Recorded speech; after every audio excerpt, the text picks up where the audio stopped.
वो है आपका planning and goal setting. Planning आपके मैनेजमेंट फंक्शन के जो हमने मैनेजमेंट के जो फंक्शंस डिस्कस किए थे, उन फंक्शंस में आपका सबसे पहला फंक्शन दैट इज़ प्लानिंग। अब प्लान एक्चुअली होता क्या है, प्लान करते क्यों हैं, और उस प्लान के एक्चुअली ऑब्जेक्टिव्स क्या हैं। तो ये चंद एक ऑब्जेक्टिव्स आपके इस चैप्टर के पॉइंट ऑफ व्यू से भी यहाँ पे डिस्क्राइब किए गए हैं, जिसमें वो बता रहा है कि जो चीज़ आप डिस्कस करने जा रहे हैं वो हम बात करेंगे पर्पस और नेचर ऑफ प्लानिंग की। हम गोल्स की क्लासिफिकेशन को भी डिस्कस करेंगे और वो प्लान्स किस तरह से जो है वो इम्प्लीमेंट किए जाते हैं उन पे बात करेंगे, और फिर हम उनको आपस में कंपेयर भी कर रहे होंगे। और फिर जिस चीज़ पे बात करेंगे that is know how to set goals personally and create a useful functional to do list, develop your skills to at helping your employees setting goals. और फिर इन द लास्ट है discuss contemporary issues in planning. So we will start with the definition of planning. And if you see over here, वो planning में बता रहा है कि involves defining the organization's goals, establishing strategies for achieving organization goals and developing plans to integrate and coordinate work activities। ये management के point of view से हमने जब क्लास में भी डिस्कस किया था, तो हमने ये कहा था कि आपके जब भी कोई बिज़नेस स्टार्ट करते हैं तो उसका एक अल्टीमेट गोल होता है। उस गोल्स की सेटिंग को ही बेसिकली हम प्लानिंग का नाम देते हैं। If you see the management function that involves setting goals, establishing strategies for achieving those goals and develop plans to integrate and coordinate work activities। ये है बेसिकली आपकी प्लानिंग। अब इसमें चंद एक चीज़ें हैं। इन्वॉल्व सेटिंग गोल्स, आप गोल्स को सेट करेंगे। उन गोल्स को सेट करने के बाद आप उन गोल्स को अचीव करने के लिए स्ट्रेटजीज़ बनाएंगे। जब आप वो स्ट्रेटजीज़ बना लेंगे और फिर आप उनको जो है वो इम्प्लीमेंट करेंगे, सो दैट कि आप अपने काम को इंटीग्रेट और कोऑर्डिनेट करके अल्टीमेट उन ऑब्जेक्टिव्स को, वो उन गोल्स को जो है वो आप अचीव कर सकें। अब वो यहाँ पे एक्सप्लेन कर रहा है कि why do managers plan. Actually planning की ज़रूरत कहाँ पड़ती है। तो प्लानिंग प्रोवाइड्स डायरेक्शन। सबसे इम्पॉर्टेंट कि अगर आपको यही नहीं मालूम कि आपने जाना कहाँ है, तो फिर आप कहीं नहीं पहुँचेंगे। ये सीधी सीधी बात है कि if you are directionless so you would be nowhere. तो प्लानिंग जो है वो आपको डायरेक्शन देती है। जैसे मैं ये कहता हूँ कि अगर आप बीबीए में आते हैं और आप बीबीए में आते ही आप ये प्लान करते हैं कि यार मेरा जो सीजीपीए है वो 3.4 से अबव होना चाहिए। अब वो 3.4 से अबव सीजीपीए बेसिकली आपको बताएगा ये कि फ़र्स्ट सेमेस्टर में आपका कितना होना चाहिए, एटलीस्ट कितना होना चाहिए। मैक्सिमम तो हमें मालूम है कि 4 है, लेकिन एटलीस्ट कितना होना चाहिए। तो वो एक डायरेक्शन आपको मिल जाती है, वो एक आपको रोड मैप मिल जाता है कि जी हाँ जी ये मुझे करना है और इस तरफ को मुझे जाना है। प्लानिंग रिड्यूसेस अनसर्टेनिटी, और फिर वो चीज़ें जो आपको अनसीन होती हैं वो बेसिकली जो है वो ख़त्म करती है ये चीज़। फिर planning minimizes the waste and redundancy. आपकी जो फजूलियात हैं या जो आपका जो वेस्ट है, टाइम ऑफ वेस्ट है, रिसोर्सेज की जो वेस्टेज है, उसको भी जो है वो ये चीज़ कंट्रोल करती है। प्लानिंग एस्टेब्लिशेस द गोल्स और स्टैंडर्ड्स यूज्ड इन कंट्रोलिंग। अब ये वो कंट्रोलिंग है जो कंट्रोलिंग हमने मैनेजमेंट के फंक्शन में डिस्कस किया था। अगर आपने प्लान अच्छा किया हुआ है तो यही प्लानिंग के जो गोल्स हैं या जो आपके स्टैंडर्ड्स हैं यही आपके आगे जाके कंट्रोलिंग में भी यूज़ होंगे। अब इस चीज़ को एक्सप्लेन करने के लिए बेस्ट आपके पास जो एग्ज़ाम्पल है वो आपके सेल्स के पॉइंट ऑफ व्यू से जो लोग जॉब कर रहे हैं। जैसे उनको कहा जाता है कि आपका जॉब ऑब्जेक्टिव जो है वो आपने डेली 100 यूनिट सेल करना है। अब आपने उनको एक प्लान बना के दे दिया कि यूँ यूँ यूँ यूँ ये चीज़ें आप करेंगे।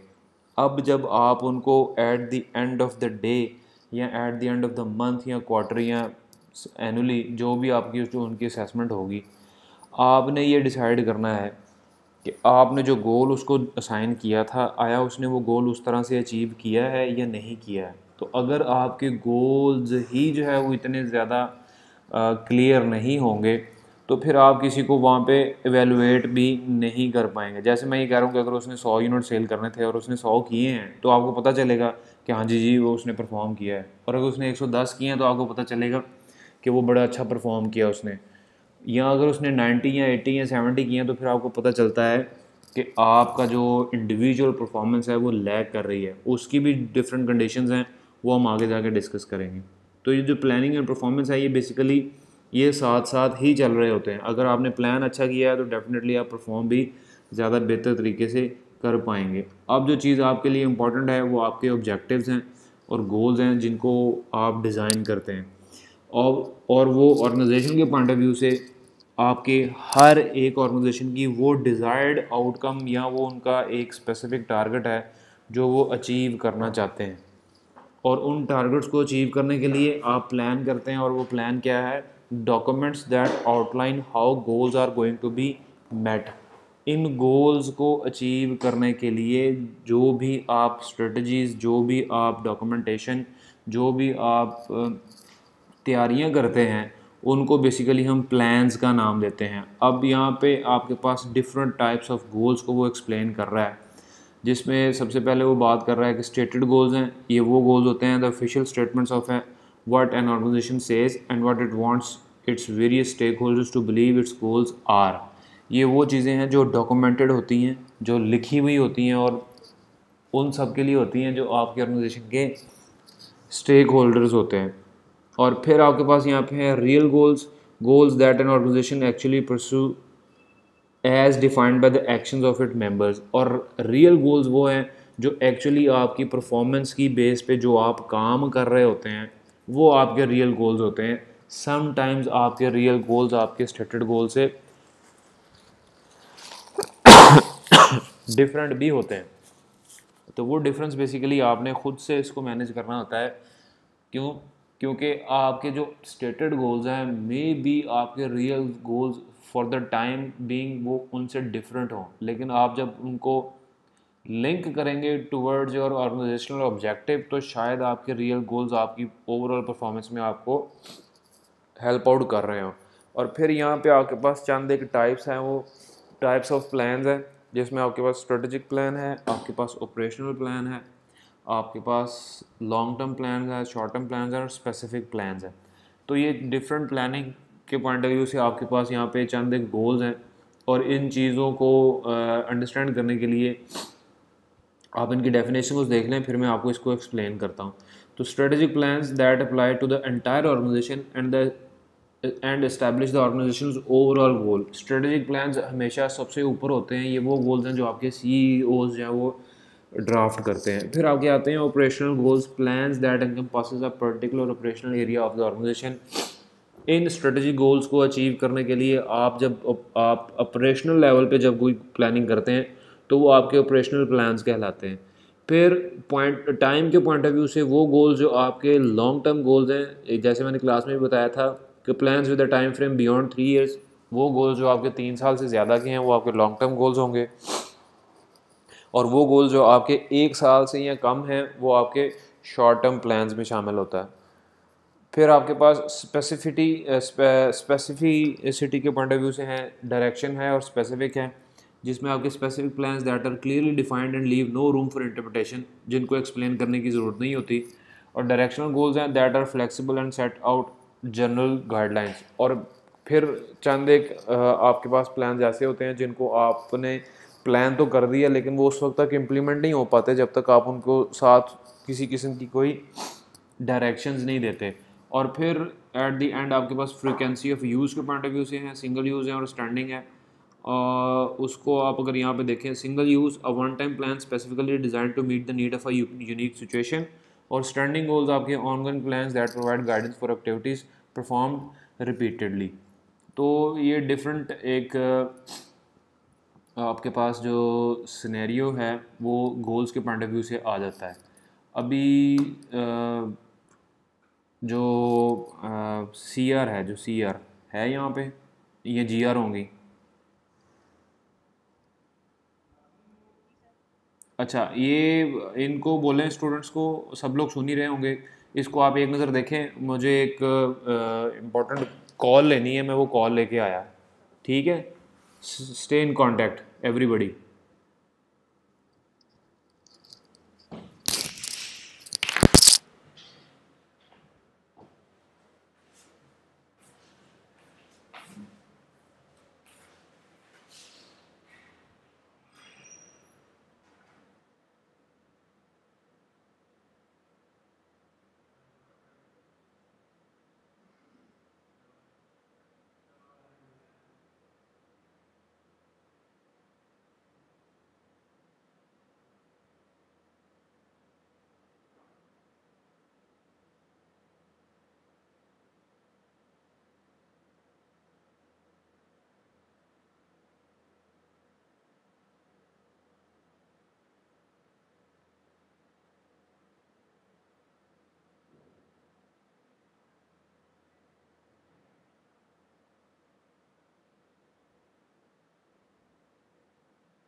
हेलो, इधर ही हैं सब लोग।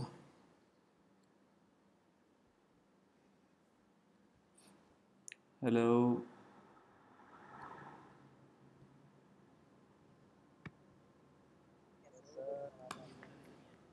हाँ चलो, सॉरी यार, आई केप्ट यू वेटिंग। वापस आ जाएं जिस चीज़ पे हम बात कर रहे थे, and I will share screen with you guys.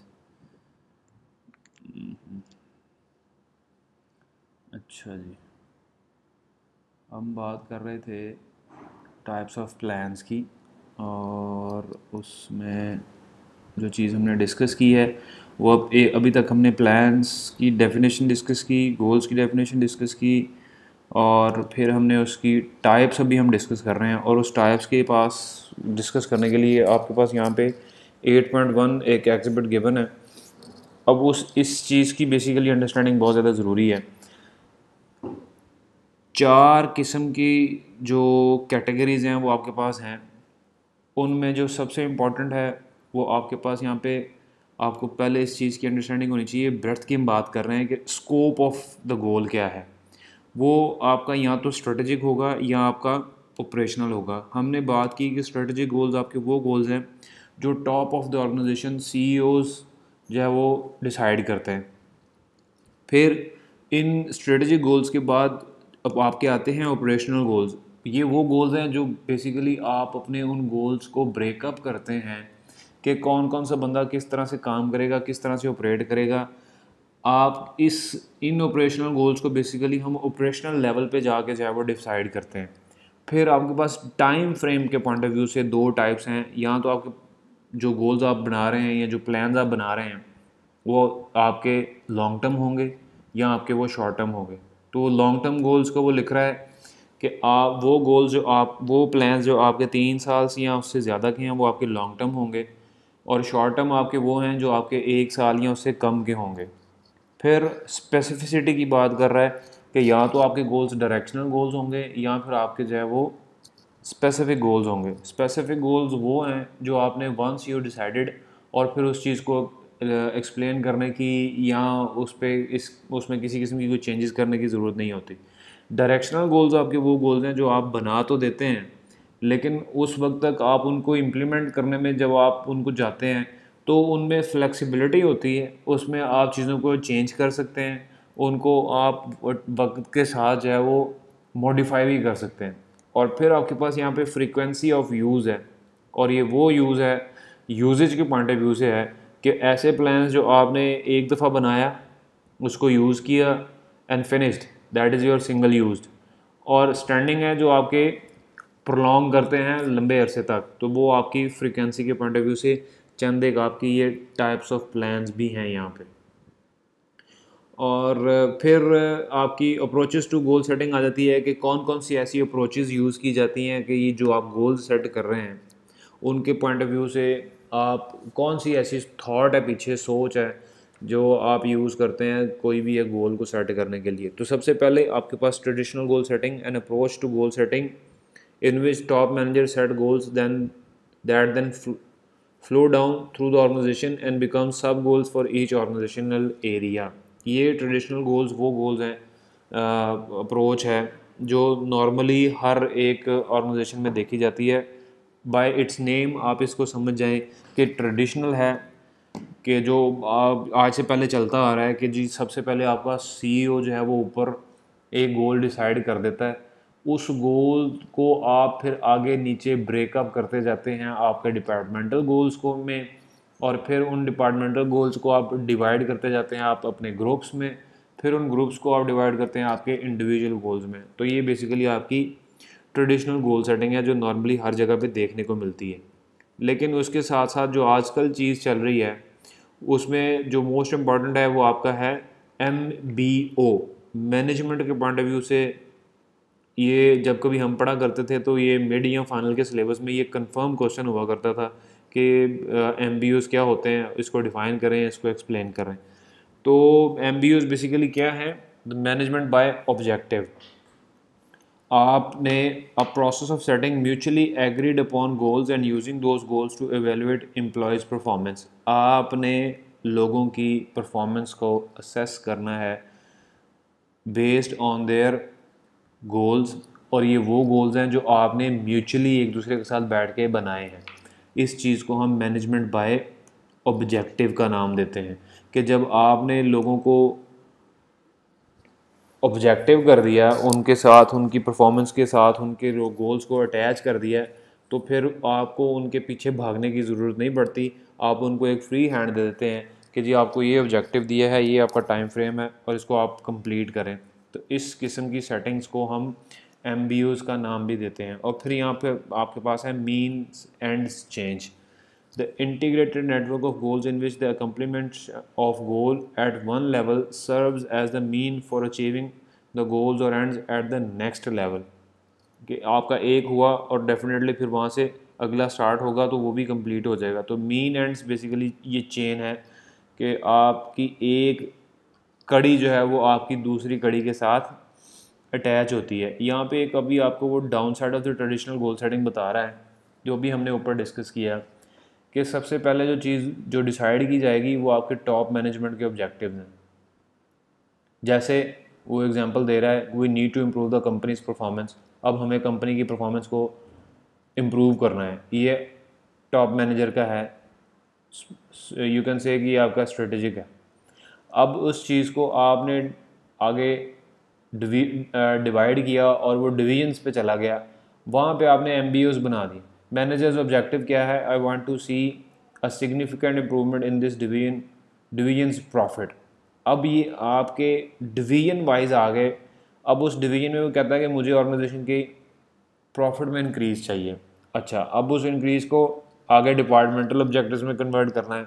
वो कैसे करेंगे? Increase profits regardless of the means. अब हमें नहीं मालूम कि आप प्रॉफिट कैसे जो है वो बढ़ाते हैं, किस तरह से बढ़ाते हैं, लेकिन जो चीज़ हमें चाहिए that is increase in profit. और फिर आपके इंडिविजुअल लेवल पे आ जाते हैं आपके एम्प्लॉयज़ के ऑब्जेक्टिव्स ये, और वो क्या है? Don't worry about the quality, just work fast.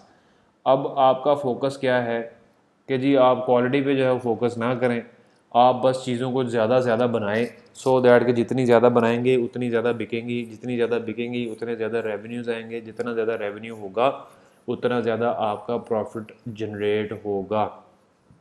लेकिन जो सबसे इम्पोर्टेंट चीज़ यहाँ पे देखने की है कि अगर आपने इस पे कंप्रोमाइज़ किया, क्वालिटी पे कंप्रोमाइज़ किया, तो बजाय ये कि आप अपनी परफॉर्मेंस बाय नंबर्स तो आप बढ़ा लेंगे कि जी आप पहले 100 प्रोड्यूस करते थे, अब आप 200 प्रोड्यूस कर रहे हैं, लेकिन उस 100 में से, उस 200 में से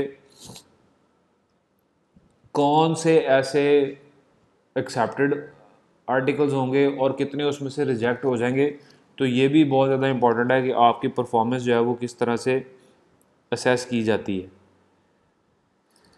ठीक हो गया जी। अब आ जाएं आगे, जिसमें हम डिस्कस करेंगे आपके ये चंद एक आपको यहाँ पे उन्होंने स्टेप्स भी दिए हुए हैं। स्टेप्स इन MBOs की बात कर रहा है कि organization's overall objective and strategies are formulated. ये अगर आपने MBO अप्लाई करना है तो वो किस तरह से होगा कि उसने 8 स्टेप यहाँ पे बताए हुए हैं कि सबसे पहले आपके ऑर्गेनाइजेशन के ओवरऑल ऑब्जेक्टिव जो है वो एक्सप्लेन होने चाहिए। Major objectives are allocated among divisional and departmental units. Unit managers collaboratively set specific objectives. Specific objectives are collaborated set with all departmental members. Action plans defining how objectives are achieved, are specified and agreed upon by the manager and employees.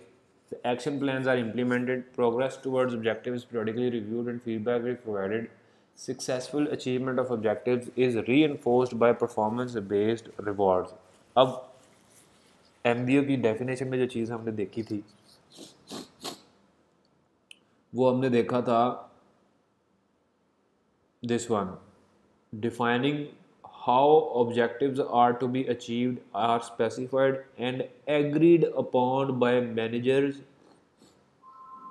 and employees। तो वो जो आपके जो goals हैं उन goals पे आपके employees का और आपके मैनेजर का एग्रीड अपॉन होना बहुत ज़्यादा ज़रूरी है। अगर आपके वो एग्रीड अपॉन नहीं है तो फिर वो आपका MBO भी नहीं होगा। तो MBO, अगर आपको कभी इंटरव्यू में भी कोई क्वेश्चन किया जाए कि what do you understand by the term MBO, तो यू शुड नो कि ये MBO ये MBA से डिफरेंट है. It is actually what management by objective. और फिर यहाँ पे वो कुछ बता रहे हैं जी कि characteristics of well written goals के जो है वो करेक्टरिस्टिक्स यहाँ पे एक्सप्लेन किए गए. और वो ये आपके पास यहाँ पे एग्जिबिट 8.3 में बता रहा है कि written in terms of outcome rather than actions, measurable and quantifiable, clear as to a time frame, challenging yet attainable, written down, communicated to all necessary organizational members. तो ये आपके गोल्स की जो है वो करेक्टरिस्टिक्स हैं कि वो वेल रिटन होने चाहिए. वो वेल रिटन होने के साथ साथ मेजरेबल होने चाहिए और फिर उनका कोई टाइम फ्रेम होना चाहिए, चैलेंजिंग होने चाहिए, लेकिन इसका ये मतलब नहीं है कि वो अचीवेबल ही ना हो. रिटन डाउन होने चाहिए, ब्लैक एंड वाइट में होने चाहिए, लोगों को पता हो कि हाँ जी डॉक्यूमेंट है. और फिर सबके साथ शेयर्ड होने चाहिए कि ऑर्गेनाइजेशन में जितने लोग काम कर रहे हैं उनको पता हो कि वो उस ऑर्गेनाइजेशन में उनकी इंपॉर्टेंस क्या है और वो वहाँ पे क्यों है. स्टेप्स इन गोल्स हेडिंग्स में सबसे इम्पॉर्टेंट आपका review of the organization mission and purpose. आपको याद होगा कि पिछले दिनों LBS में भी वो एक ड्राइव चल रही थी कि जी अपनी विजन मिशन को याद करें. तो बेसिकली क्या है कि एक ब्रॉड स्टेटमेंट होती है किसी भी एक ऑर्गेनाइजेशन की, डिपार्टमेंट की, यूनिवर्सिटी की. तो everybody has his own mission और पर्पस ऑफ एग्जिस्टेंस. तो आपको उस चीज़ को रिव्यू करना है. जब आप उसको रिव्यू कर लेते हैं तो फिर आप अपने रिसोर्सेज को एवेलुएट करते हैं कि जो आप सोच रहे हैं कि जो मैंने करना है, क्या आपके पास उस पॉइंट ऑफ व्यू से रिसोर्सेज की अवेलेबिलिटी है या नहीं है. अगर वो यहाँ पे आपको ये पता चला कि आप सोच आपकी इतनी है और आपके पास रिसोर्सेज नहीं है, तो फिर आपको उनको इवेलुएट करने की ज़रूरत है. फिर आपको फोर्स ही करने की ज़रूरत है कि मुझे कहाँ कहाँ कौन सी चीज़ को चेंज करने की ज़रूरत है. डिटर्मिन द गोल्स इंडिविजुअली और with input from the others. और जब आपने अपनी इस इवेलुएशन को देखा है रिसोर्सेज को, तो आपको पता चला कि यार ये तो शायद अचीवेबल ही ना हो, तो फिर वो आप क्या करते हैं, डिटर्मिन द गोल्स इंडिविजुअली और विद इनपुट फ्रॉम अदर्स. फिर आप लोगों के साथ मिलके बैठ के डिस्कस करते हैं कि जी आई हैव अ विजन, मैं इस चीज़ पे काम करना चाहता हूँ, लेट्स डू इट टुगेदर और help me out to achieve this particular target. तो आप उसको या तो खुद से भी कर सकते हैं या फिर आप लोगों से जो है वो इनपुट भी ले सकते हैं. तो write down the goals and communicate them to all whom to need to know. ये नीड टू नो बेसिकली ये आपके सारे स्टेक होल्डर्स हैं. स्टेक होल्डर्स वो लोग होते हैं जो आपकी किसी एक डिसीजन से इफ़ेक्ट हो, हर वो बंदा आपका स्टेक होल्डर होता है. Write down the goals and communicate them to all who need to know. तो हु नीड टू नो किन को वो मालूम होना चाहिए जिनके लिए आपने डिसीजन लिया है. तो वो आपको उन लोगों के साथ ये सारी की सारी चीज़ें शेयर करनी है. और शेयरिंग जो है वो बिल्कुल इसी तरह से कोई हवाई नहीं होगी. तो you have to be very specific and should be written. और जो चीज़ ब्लैक एंड वाइट में होती है लीगल भी वही होती है और उसकी अथेंटिकेशन भी वही है. Review results and whether goals are being met. और फिर एट द एंड आप उन गोल्स को रिव्यू करते हैं. जब आप रिव्यू करते हैं तो पता चला है कि आपने तो गोल ही ठीक सेट नहीं किया था. तो ये रिव्यू बेसिकली आपको बताता ये है कि आपने पिछले साल क्या किया और अब आपने क्या करना है. पिछले साल आपने गोल ही ठीक सेट नहीं किया था, तो इस साल आपने गोल सेट करना है. पता चला पिछले साल आपने गोल ही बहुत छोटा रख लिया था, काम आप ज़्यादा कर सकते थे. तो ये जो सारी की सारी बेसिकली चीज़ें होंगी, ये आपकी गोल सेटिंग में बहुत ज़्यादा इम्पॉर्टेंट इनकी होती है. तो अगर आप ये सारी की सारी चीज़ें कर लेंगे तो फिर आप डेवलपमेंट प्लान्स की तरफ जाते हैं. और उन डेवलपमेंट प्लान्स में आपके पास यहाँ पे वो बता रहा है contingency factors in planning. 3 contingency factors affect the choice of plans: organizational level, degree of environmental uncertainty and length of future commitments. ये 3 चीज़ें हैं जो आपकी फ्यूचर प्लानिंग को जो है वो डिस्टर्ब कर सकती हैं. तो ये चंद एक और एग्जिबिट आपके पास यहाँ पे शेयर किया गया है प्लानिंग और ऑर्गेनाइजेशन लेवल के पॉइंट ऑफ व्यू से. देखिए अभी जो हम बात डिस्कस कर रहे थे कि स्ट्रेटेजिक गोल्स वो गोल्स हैं जो आपके टॉप एग्जेक्टिव्स डिसाइड करते हैं, ठीक हो गया. और ऑपरेशनल गोल्स वो हैं, प्लान्स वो हैं जो आपके ऑपरेशनल लेवल पे जाके जो है वो चीज़ें इम्प्लीमेंट हो रही होती हैं.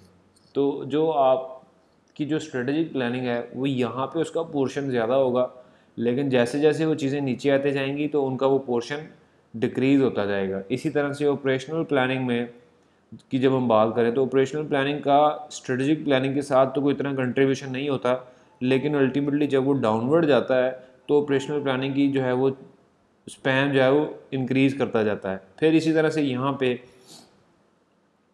टॉप एग्जेक्टिव्स को अगर हम देखें तो यहाँ तक वो स्ट्रेटेजिक प्लानिंग ज़्यादा करते हैं लेकिन ऑपरेशनल प्लानिंग कम करते हैं। और लेकिन इसके ऑपोजिट अगर हम फर्स्ट लेवल मैनेजर्स को देखें, जिनको हम फ्रंट लाइन मैनेजर्स भी बोलते हैं, तो उनकी बेसिकली रिस्पॉन्सिबिलिटी में ऑपरेशनल प्लानिंग ज़्यादा होती है लेकिन स्ट्रेटेजिक प्लानिंग में उनका पोर्शन बहुत कम होता है। तो ये बेसिकली आपको सिखाने के लिए एक वो उन्होंने यहाँ पे डायग्राम एक शो की हुई है जिससे आपको पता चलता है कि कौन से लेवल पे एम्प्लॉयज़ या जो आपके मैनेजर्स हैं वो किस लेवल की रिस्पॉन्सिबिलिटीज़ को जो है वो देख रहे होते हैं। तो ये आपको यहाँ पे उन्होंने एक्सप्लेन किया हुआ है। फिर आपके पास अप्रोचेस टू प्लानिंग है, इसको भी एक नज़र देख लीजिएगा। ये दो डेफिनेशंस ही हैं, इसमें और कुछ नहीं है। Plan should extend far enough to meet those commitments made when the plans were developed. और फिर आपके पास फॉर्मल है, a group of planning specialist whose sole responsibility is to helping to write organizational plans। तो ये plans के point of view से, return के पॉइंट ऑफ व्यू से है कि वो लोग जो आपकी हेल्प करते हैं to write down your plans. और फिर कंटेम्प्रेरी इश्यूज़ हैं, वो कंटेम्प्रेरी इश्यूज़ में सबसे important how can managers plan effectively in dynamic environments. ये इसको एक नज़र आप देख लीजिएगा, कोई क्वेश्चन होगा तो इसमें से ले लेंगे। वो ये सारी की सारी डिस्कशन ही है, इसमें कोई ऐसा रॉकेट साइंस नहीं है। जो चीज़ इंपॉर्टेंट है वो ये है कि आप इनकी जो डेफिनेशन है साइड पे उनको आप देखते जाएं कि एनवायरमेंटल स्कैनिंग क्या है, कि screening information to detect emerging trends. Marketing के पॉइंट ऑफ व्यू से अगर हम बात करें तो आप कंपनी जो है वो साइमल्टेनियसली एनवायरमेंटल स्कैनिंग जो है वो करती रहती हैं, और जिससे उन्हें ये पता चलता है कि मार्केट के ट्रेंड्स क्या हैं। जैसे मैं ये कहता हूँ कि आप अगर FMCG में है, fast moving group goods companies में हैं, तो आपको बहुत ज़्यादा ज़रूरत है कि आप एनवायरमेंटल स्कैनिंग जो है वो फ्रीक्वेंटली करते रहें, ताकि आपको पता चले कि मार्केट जो है वो किस तरह से बिहेव कर रही है। अल्टीमेटली होगा क्या कि अगर आप वो एनवायरमेंटल स्कैनिंग के थ्रू मार्केट में एग्जिस्ट और प्रेजेंस शो नहीं करेंगे तो आहिस्ता आहिस्ता आप अपना मार्केट शेयर जो है वो गवा देंगे। तो फिर कंपेटिटर इंटेलिजेंस की बात कर रहा है कि gathering information about the competitor that allow managers to anticipate competitors action rather than merely react to them. तो इंटेलिजेंस तो यही है कि आप अपने रिसोर्सेज को और आप अपनी थिंकिंग को इस लेवल पे ले जाएं कि बजाय ये कि आप लोगों के एक्शंस के बाद उनको रिएक्शन दें, आप ख़ुद से चीज़ों को एंटिसिपेट करके फर्स्ट मूवर एडवांटेज की तरफ जाएं, कि बजाय ये कि आपका कंपेटिटर पहले इनोवेशन करे और फिर आप उसका रिएक्शन दें। उससे बेहतर ये है कि आप ख़ुद से एंटिसिपेट करके और फिर उसको जो है वो इम्प्लीमेंट करें। ये काइंडली अपना माइक म्यूट कर दो यार, जो भी है। और इस चीज़ में फिर आप अपने डिजिटल टूल्स भी यूज़ कर सकते हैं, जिसमें बिजनेस इंटेलिजेंस है, data that managers can use to make more effective strategic decisions, जिसको हम बिग डाटा का नाम भी देते हैं। ये आगे जाके आपके पास जब कभी आप मैनेजमेंट इंफॉर्मेशन सिस्टम पढ़ेंगे तो वहाँ पे फिर आपको समझ आएगी कि ये टूल्स बेसिकली आपको किस तरह से हेल्प करते हैं इन प्लानिंग्स। तो वो डिजिटल टूल्स में आपके पास टेक्नोलॉजी है, सिस्टम्स हैं, सॉफ्टवेयर हैं that allow the users to collect, visualize, understand and analyse data.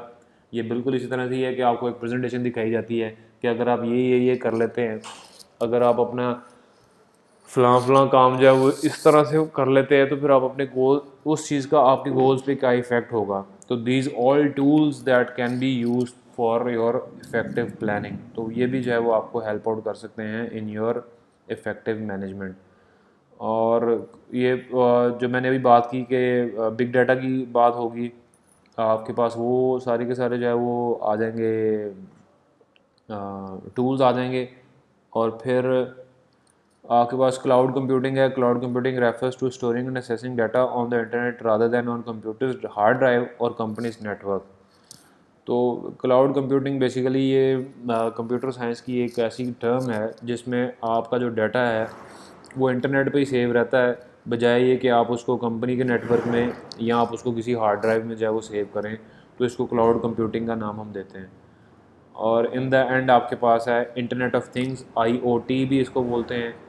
Allows everybody everyday things to generate and store and share their data across the internet, इसको हम internet of things का नाम देते हैं।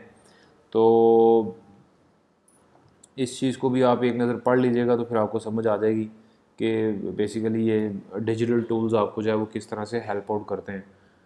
तो ये था आपका chapter number 8 and there is some learning objectives as well at the end of chapter, like in every chapter it has. तो ये 4 एक आपके जो हैं वो लर्निंग ऑब्जेक्टिव्स भी हैं। अभी तक किसी का कोई क्वेश्चन है तो वो क्वेश्चन कर ले प्लीज़।